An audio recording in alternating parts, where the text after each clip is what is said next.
and the Sleep Number 360 smart bed is my competitive edge. It intelligently senses our movements and automatically adjusts our firmness and support on each side to keep us both incredibly comfortable. It can even warm our feet to help us fall asleep faster. It's great sleep I can feel and see.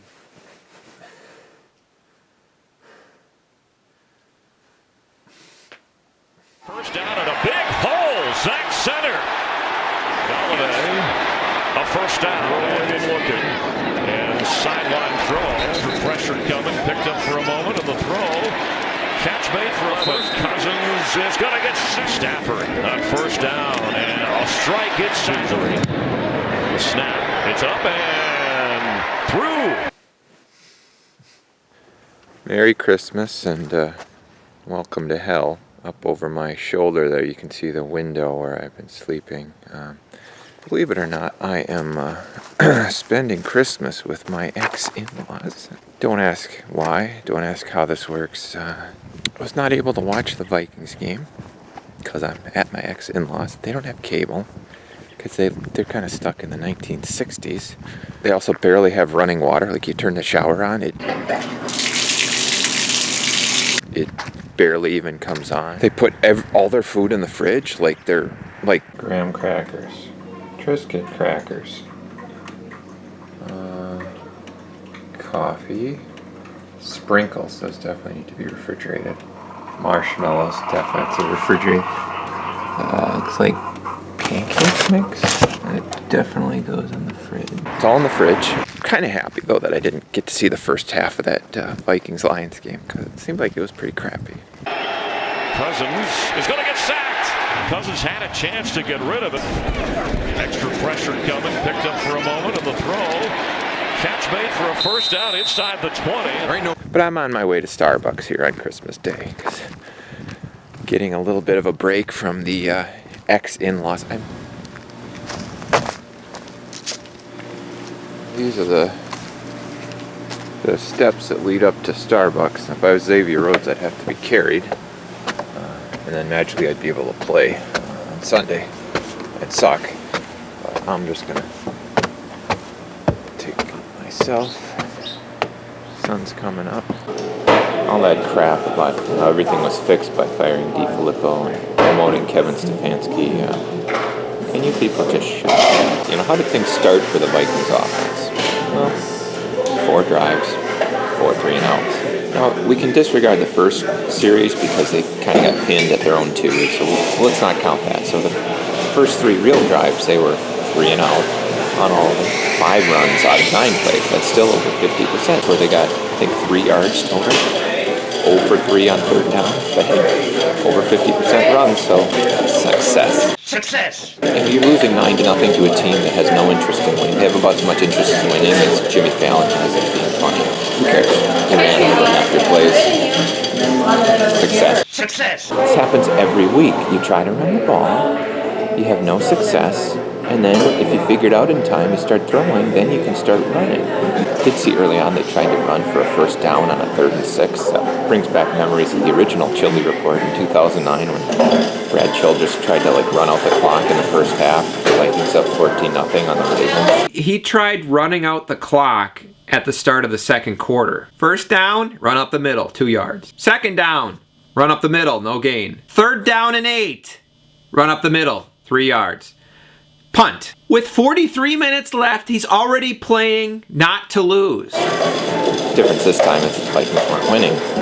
But in the end, you beat the Lions. You know, he outscored them 27-0 after that 9-0 debacle. Way to go. You can do that because the Lions suck and their season's over and they don't care. This lunacy we're dealing with here, you know, it's as much as I've criticized Kirk Cousins justifiably for how he's played and how he continues to play whenever there's a hint of pressure on 3rd down. The real problem is Mike Zimmer not being able to recognize what kind of team he has. He wants to fit his perception of what football should be to the players he has. And that just doesn't work. You can't run the ball when they're expecting it. unless you're running against the Vikings in the first half of the Lions game. Then you can't stop anybody. Your offensive line gets destroyed anytime the defense has any sense of what's going to happen. It's obvious. You can't put Kirk Cousins in obvious passing situations because he can't make quick decisions in the pocket. He can't avoid the rush. He has no feel. He'll check down to a 1-yard pass faster than a ref can throw a bogus pass interference flag for the Saints. I've maybe even never seen a less of a pass interference play in my life. You have to avoid getting in third downs at all. At all costs, avoid getting in third down. That means you have to throw a lot on first down, and you need those play-action bootlegs, which magically, once they started doing that in the Lions game, it worked. You can choose to give your team the best chance to win, or you can choose to play the type of football you like to play and lose. Mike Zimmer chooses the latter because he's an imbecile. Now, what else did we see against the Lions that I've been harping on all year?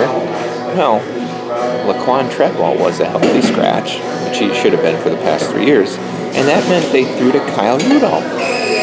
Who knew? Kyle Rudolph can actually get open, unlike Treadwell. He can actually catch, unlike Treadwell, and he's slow, like Treadwell. So he has one thing in common with Treadwell. Maybe you should start doing that early in the game and send Treadwell to like the North Pole or something, because he probably still believes in Santa. Santa! Oh my God! Well, let's not give the defense a pass. They let the Lions get 3 field goals in the first half. They weren't stopping them by any means. Xavier Rhodes, man, I hate him. He just sucks. I mean, he's a cancer, such a cancer on the scene. Letting them pick up third downs all first half. There's one play where it should have been a pick six. This is what he always does. It's a perfect setup for a pick six, but he's not paying attention. He's not looking. All he's doing is trying to hold the receiver. I think he got like at least 1 illegal contact. I heard there were 2 illegal contact penalties he got, and 1 was decline. And of course, the fake injury. I mean, get rid of this guy. Get rid of this. But he's a Pro Bowl alternate, so I can't criticize him, right? I mean, when was the last time a Vikings defender batted down a pass at the line of scrimmage? When was the last time we had a strip sack? I mean, Danielle Hunter has 14 and a half sacks, 0 forced fumbles.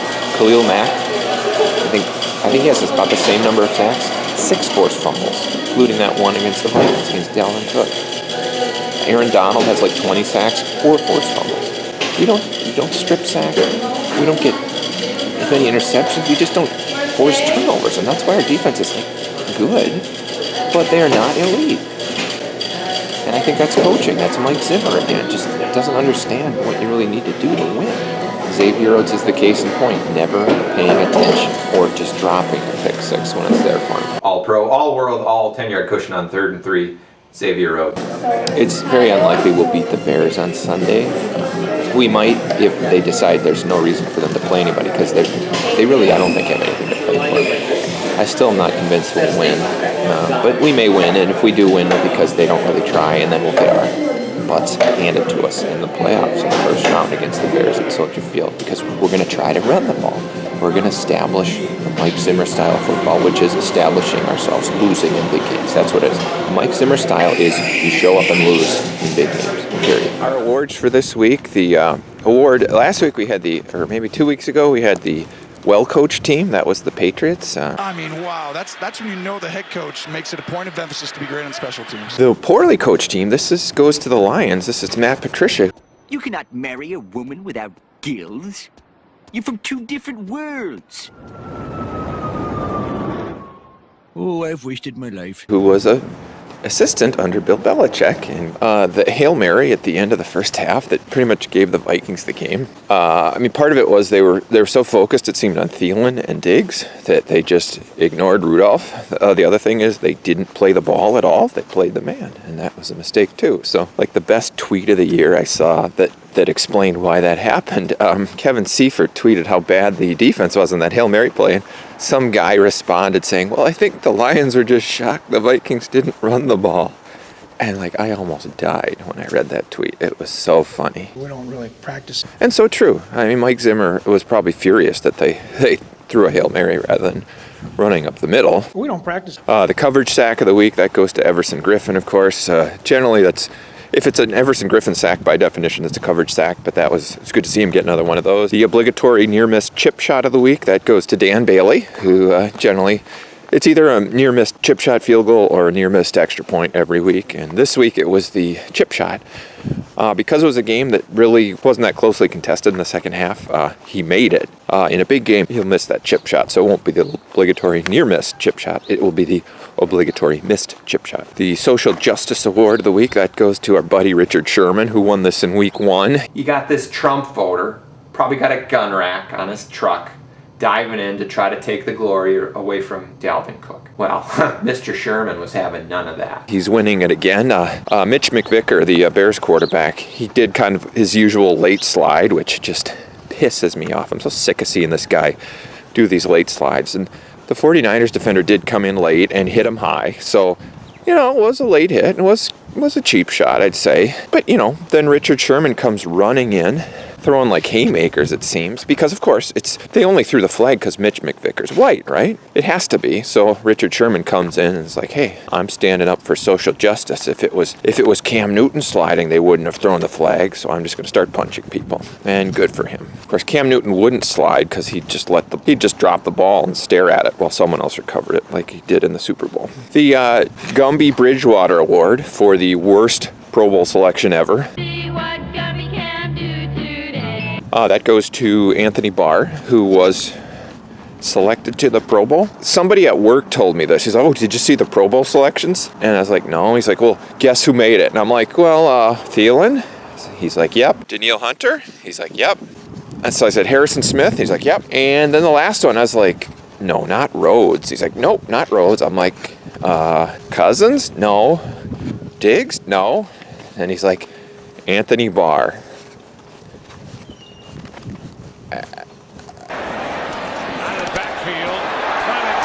I don't know what to say. Anthony Barr wants no part of Josh Allen.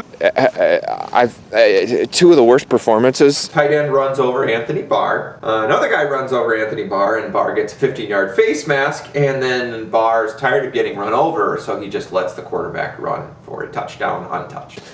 The Bills game and the Rams game I've ever seen, and then he was like hurt a lot of the year. It's whatever. Just whatever. So any idiot fanboy who comes out saying, so-and-so's a Pro Bowler, so he's a good player. Well, this ends that, okay? All this Xavier Rhodes is an all-pro. He's a great player, so don't criticize him. I'm saying my last award, which... Way to run a stop sign there, buddy.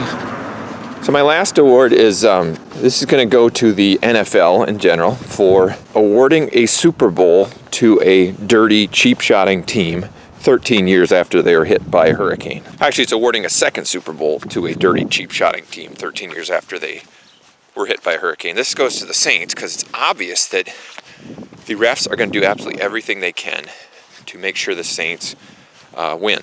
Make sure they get that first-round bye. Make sure they get that number 1 seed so they can win another Super Bowl. Because I've never seen such biased, stupid officiating in my life, and I'm so sick of it. I'm so sick of the Saints, this dirtbag, scumbag team, getting every call. This dirtbag cheater, Sean Payton, was suspended for a year because he knew about this dirtbag cheap shot team and supported it. But no, NFL, we gotta give them pass interference penalties that give them a touchdown when it was 4th down. I've maybe even never seen a less of a pass interference play in my life. Would have changed the game. Another pass interference penalty where the ball was tipped at the line. But I don't know, I'm just sick of it, but it doesn't matter. I mean, the Vikings couldn't beat the Saints with or without the refs' help. So, but Rams fans and Bears fans might be upset when the refs give a playoff game to the Saints over their team. But